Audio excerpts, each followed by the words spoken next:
Dear parents, giving a child a smartphone isn't giving them connection, it's risking it. Anxiety, depression, loneliness, constant comparison, social pressure, these are not side effects, they are built into the device you think will help your child belong. But won't my child be left out without one? That fear is understandable in a culture where screens are always on, though it's a complete misconception, driven by two things. Your child's adolescent brain wired to seek approval and fit in, and technology designed to capture their attention. The reality is the opposite. Giving a smartphone often undermines connection, creating anxiety, disconnection, and mistrust instead of friendship, trust, and real-life social skills. Now, I know this because I lived it. I was 13 years old in 2013, desperate to be like everyone else when I got my first phone. And I thought I'd finally belong. But everything began to change. Friendship stopped being about time together and became about constant availability.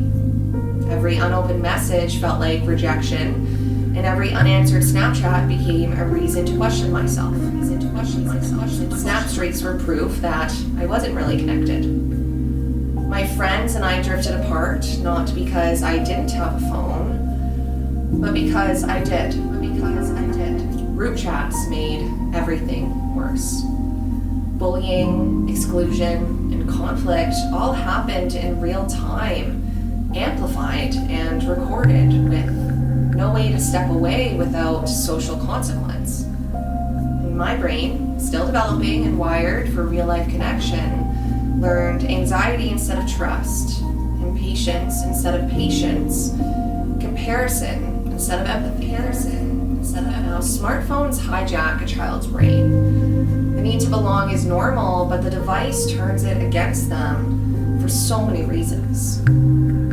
Through seeing someone ignore you versus calling their home phone and waiting until they're not busy. They are held to impossible standards they can never meet, creating a constant sense of inadequacy, certainly not a sense of belonging. Smartphones undermine real-life learning, like how to talk to others, relate to others, and care for others. They erode boundaries, empathy, and genuine connection through things like follower counts or sending a photo of a blank wall just to keep a snap streak alive. An ordinary life, quiet, private, unrecorded, is where confidence, patience, and resilience are built. Online life shows only extraordinary moments. Kids internalize failure when they can't measure up. They internalize disconnection when their apps become the only space where their friends exist. The constant pressure to live in the extraordinary online world doesn't just create anxiety or loneliness, but it can have real lasting consequences. When children's brains are wired to seek approval and connection, being trapped in a digital environment that constantly measures worth through likes, through streaks, through views, can distort their sense of self, erode their social skills, and intensify feelings of isolation on a spectrum of problematic use. And on one end of the spectrum, the impact is severe, affecting mental health, relationships, and even basic developmental abilities.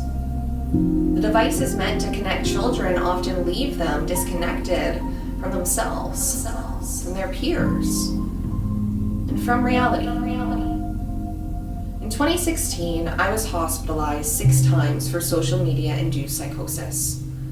And those effects lasted 6 years, shaping my mental health, my finances, my ability to relate to others, the very connection my parents thought the phone would provide.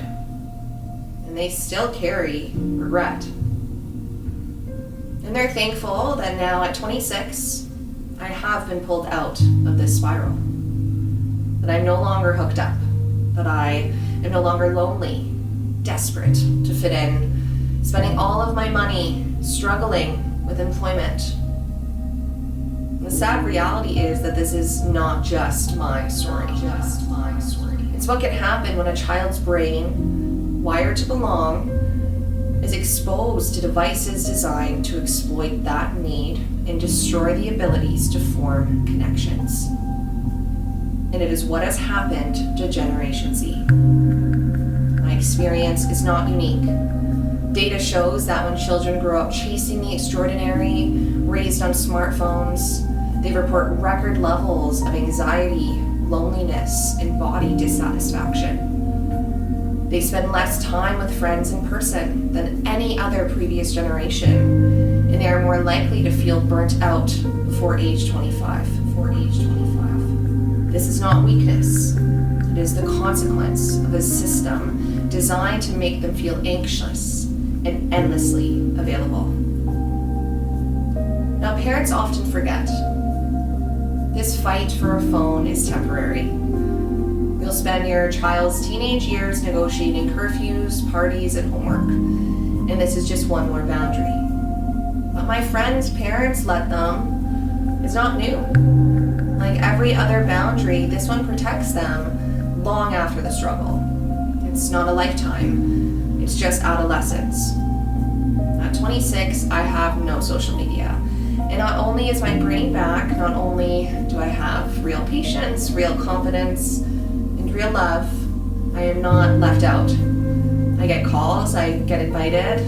My friends and I are closer than ever because our connection is not measured in streaks. Your children deserve the same. Their friends will call. They will belong. They will grow up normally. Trust normal. Now, even in the best case scenario for children given a phone too early, on the other end of the spectrum, is that they may survive, but not thrive. Happiness, joy, and deep connection are harder to achieve when a device dictates their sense of self. It is these devices, meant to connect them, that betray their natural development. Now, smartphones are not the new normal. They have only been normalized. Don't let your child be a victim of the generation that loses the ordinary. The foundation of real friendships, real growth, and a real life worth living.